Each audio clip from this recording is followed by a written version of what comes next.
Let's focus now, shall we, on the ins and outs at Bayern Munich. We know, of course, Thiago, Coutinho, Perisic all gone. Their big signing of the summer, Leroy Sané, has been joined by a number of players over the last couple of days. Marc Roca's come in, as is Bouna Sarr, Choupo-Moting, and Douglas Costa returns to the club. Let's welcome in, shall we? Steve Cherundolo is with us, as is Archie Rhind-Tutt. Archie, let's start with you and the fact that Douglas Costa is back.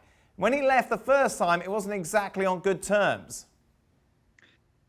No, honorary president Uli Hoeness has come up in a video clip in the last few days with him calling Douglas Costa a mercenary back at the time.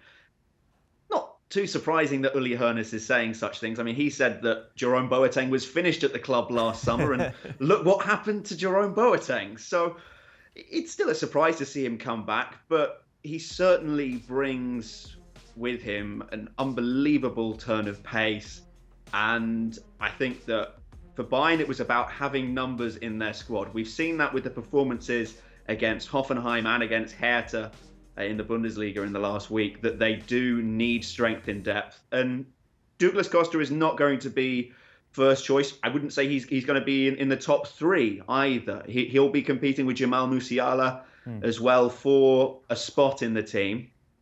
And I think it's a good signing for what it is. And also it brings, I think, some fresh hunger into the team. Ivan Perisic and Coutinho did their roles well last season, but Costa didn't win the Champions League with Bayern during his time in the club. So I think he'll be hungry to emulate that success. And these players, of course, Steve, join a side that have conceded 9 goals in their last 3 games. What's going on at the back for Bayern?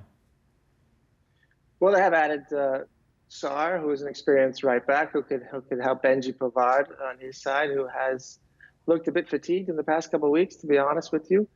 But I think, Bayern has a team and a schedule who needs to be able to rotate. And, as we saw in the past couple of weeks against Hoffenheim and even against Dortmund in the Super Cup, and now against Hertha Berlin, they weren't able to do that. They weren't able to rotate. So now they have a deeper squad, which will enable them to rotate and to rest some of the better players or players who could make differences in games, really, and to put them in the games that matter. So it's important for these younger players, especially like Richards, to get some minutes in some games to help out these older defenders for Bayern Munich right now, to get them on back track. Steve, you mentioned there, obviously, Chris Richards, a massive moment for him, starting his first game for Bayern. How would you assess his performance? I thought he did very well. You can still see he's a young defender. He still makes a few mistakes on the ball here and there, but he set up a wonderful goal for Lewandowski. He gets up and down the line. He's a little fatigued at the moment, but that's fine. His body and his game is not used to the speed of the Bundesliga yet, and it was a fast-paced game against Berlin last night. So I thought he had a great start. Unfortunately for him, they have brought in another right back, an experienced right back in Sarr, so it may cut back on his minutes moving forward, but there may also be opportunities for him at the center back position.